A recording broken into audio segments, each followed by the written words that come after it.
आप जहां भी बैच ज्वाइन करने वाले हैं या ज्वाइन किए हुए हैं तो ध्यान दे, थोड़ा समझना है। आप जहां भी बैच ज्वाइन करने वाले हैं या ज्वाइन किए हुए हैं तो ध्यान दे। माय डियर स्टूडेंट्स, आप जानते हैं आरपी यादव केमिस्ट्री क्लासेस की मेधावी एवं गरीब स्टूडेंट के लिए कम शिक्षण शुल्क में 11th-12th के साथ साथ जो बात करता है केमिस्ट्री क्लासेस की मेधावी एवं गरीब स्टूडेंट के लिए कम शिक्षण शुल्क में 11th-12th के साथ साथ इंजीनियरिंग एवं मेडिकल की तैयारी के क्षेत्र में लगातार सफलता की सीढ़ी पर अग्रसर है।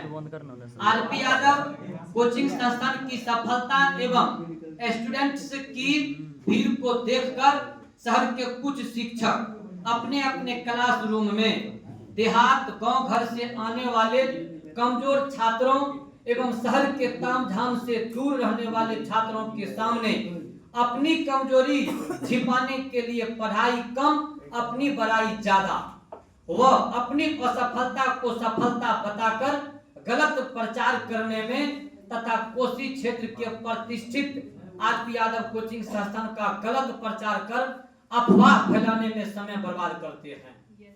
मतलब कुछ कोचिंग यहाँ के भीड़ को देख करके मेरे बारे में दिश दर करके गलत अफवाह फैलाने में लगे। अच्छा सुनो ना, बाद में कहना गलत।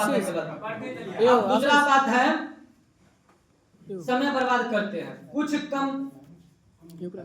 कमजोर छात्र इस प्रकार के गलत शिक्षक के माया जाल में फंसकर अपना बहुमूल्य समय, रुपये एवं उज्जवल भविष्य को बर्बाद करने के बाद अपने आप को चुका हुआ मानने लगते हैं।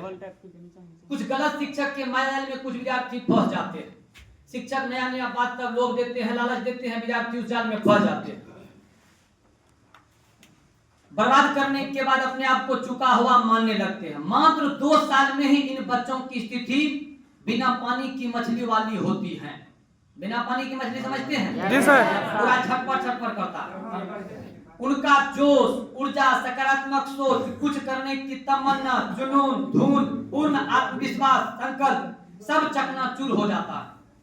मतलब कि अंतिम में जो तमन्ना था, जो शौक था, ये बनेंगे वो करेंगे, ये पढ़ाई पढ़ते पढ़ते एक दिन चकनाचूर कर देता है। बाद में लोग को कुछ करने का हिम्मत नहीं करता है, रोजगार ढूंढ भी नहीं मिल पाता है, चकनाचूर हो जाता है। वह अपने आप को एक माया जाल, मकर जाल में फंसा हुआ पाता है। कुछ छात्र तो बीच में ही पढ़ाई छोड़कर वापस आ जाते हैं। कुछ छात्र बीच में ही पढ़ाई छोड़ करके वापस आ जाते हैं। उनका आत्मविश्वास कमजोर पड़ जाता है। वे मान लेते हैं कि उनमें पढ़ने की क्षमता या किसी कंपटीशन को पास करने की क्षमता नहीं है। कुछ विद्यार्थी खुद को ऐसा मान लेते हैं कि हमारे बस की पढ़ना, हमारे बस की नौकरी करना, कंपटीशन को फेस करना संभव नहीं है। अतः आप गलत शिक्षण संस्थान में ज्वाइन न करें। अति शीघ्र आरपी यादव केमिस्ट्री क्लासेस को ज्वाइन कर अपने लक्ष्य। तो मेरे अपने कोचिंग के बारे में हो गया, ये तमाम बात को सुन करके हो गया मेरे कोचिंग का थोड़ा एडवर्टाइज हो गया। अब चलिए, हम बोलते नहीं हैं, करने में विश्वास रखते हैं। इसका प्रमाण मेरा प्रीवियस वर्षों का रिजल्ट बताता है। सच्चाई परेशान हो सकती है पर पराजित नहीं। मतलब हम करने में विश्वास नहीं रखते हैं। मेरे पूर्व में जो विद्यार्थी पढ़ चुका है उन सबसे आप राय मुशावरा ले सकते हैं कि हम जो कहते हैं वो करते हैं कि नहीं करते हैं। अब आपको है आरपी यादव केमिस्ट्री क्लासेस का संकल्प। ये संकल्प पढ़ना चाहिए था, उधर हम अपना भी कोचिंग के बारे में पढ़ लिया। अब देखिए संकल्प क्या है। सफलता के लिए आवश्यक है संकल्प का होना, क्योंकि संकल्प से मिलती है प्रेरणा। जैसे आप संकल्प ले लीजिएगा कि हमको पुलिस बनना, हमको दरोगा बनना, तो ईमानदारी से मेहनत कीजिएगा, पूरा जोश और जुनून से पढ़िएगा। तो सफलता के लिए आवश्यक है संकल्प का होना, क्योंकि संकल्प से मिलती है प्रेरणा कुछ कर गुजरने की। क्योंकि संकल्प व्यक्ति को संस्कारवान बनाता है, क्योंकि संकल्प व्यक्ति को देता है आत्मविश्वास, क्योंकि संकल्प कराता है आपके सपनों को साकार, खासकर तब जब सपना औरों के हित के लिए हो। मतलब जब सपना दूसरा के हित के लिए हो तब ये खुद को कुछ अलग महसूस होता है। सामान्यतः प्रत्येक शिक्षक की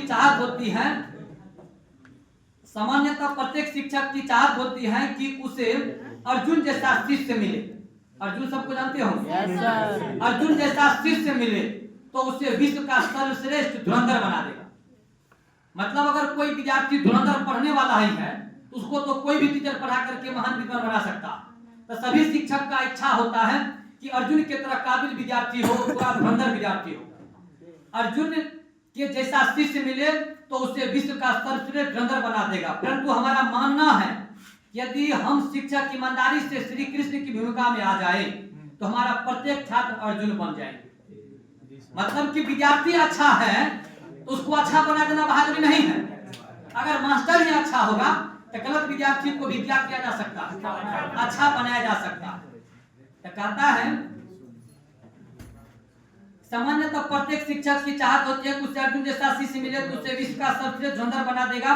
परंतु हमारा मानना है कि यदि हम शिक्षक गण ईमानदारी से श्री कृष्ण की भूमिका में आ जाए तो हमारे प्रत्येक छात्र अर्जुन बन जाए। यह कारण है कि मैं आरपी यादव केमिस्ट्री क्लासेस में छात्रों के लिए अपना सर्वस्व लगा देता हूँ। मतलब पूरे अपना सर्वस्व लगा देता हूँ। मैं छात्रों की मनोदशा में जाकर विषय वस्तु को गहराई से समझाने का प्रयास करता हूँ। मेरी प्रत्येक क्लास छात्रों के लिए यादगार बन जाती है। क्लास दर क्लास छात्रों के नजर के प्रति सम्मान बढ़ता चला जाता है। जहां तक मेरे स्वयं की बात है, महादेव साक्षी है। महादेव साक्षी है। सुनिए, और इसीलिए रुके थे कि आप लोग कुछ बोलो। उन्हें बोल रहा था, बोल दिया, हम समझ गए कि आप लोग समझ गए। महादेव साक्षी है। जब भी मैं अपनी क्लास में अपने छात्रों के बीच होता हूँ तो मुझे प्रत्येक छात्र में महादेव की स्वरूप जान पड़ता है। महादेव साक्षी है, लेकिन ये महादेव हमको सिंहासन स्थान में नहीं, हमको हर विद्यार्थी में महादेव जान पड़ता है। जी सर, ये बात सही है। महादेव हर छात्र में। तब कहिए हम किसको भगवान मान रहे हैं? विद्यार्थी को, जीव को महादेव की स्वरूप जान पड़ता। अब और समझिए, और बात को समझिए। महादेव के स्वरूप जान पड़ता और पढ़ाते समय लगता है कि मैं अपने इस जीवंत महादेव, मुर्दा महादेव है, जीवंत महादेव यहाँ। और सुनिए, और क्या है, मैं अपने इस जीवंत महादेव का अभिषेक कर रहा हूँ। जैसे पुजारी मंदिर में बाबा का भिन्न भिन्न प्रकार के फूलों से श्रृंगार करते हैं, वैसे ही मैं अपने इस जीवंत महादेव का अभिषेक करने के लिए तरह तरह के उदाहरण, कहानी, कॉन्सेप्ट, फंडामेंटल, बेसिक ट्रिक आदि का भर दिन चिंतन मंथन करते रहता हूँ। जिस प्रकार से पुजारी मंदिर में पवित्र मन से पूजा करते हैं फूल दे करके, हम आपको फूल के माध्यम से उदाहरण देते हैं, फूल के माध्यम से बेसिक ट्रिक देते हैं, पवित्र मन से ये सब बातों को बताते हैं, चिंतन करते रहता हूँ।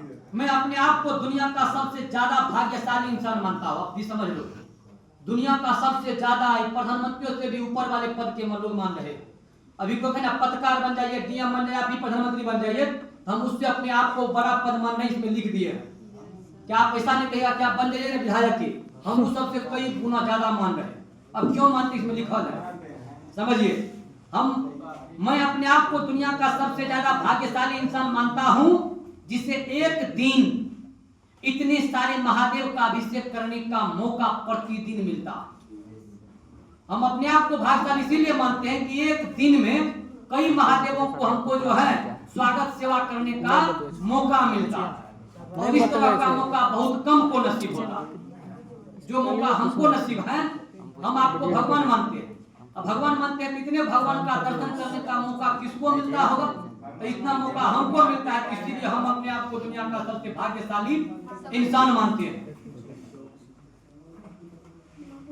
अधिकांश छात्रों और अभिभावक के मन में संशय है, और भी इसमें दो तीन गो बात है। अब इसमें बात क्या कहेंगे, यही मेन बात था। इसमें मेन बात था कि भगवान विद्यार्थी को ही माना जाता है। इससे ये होता है कि हम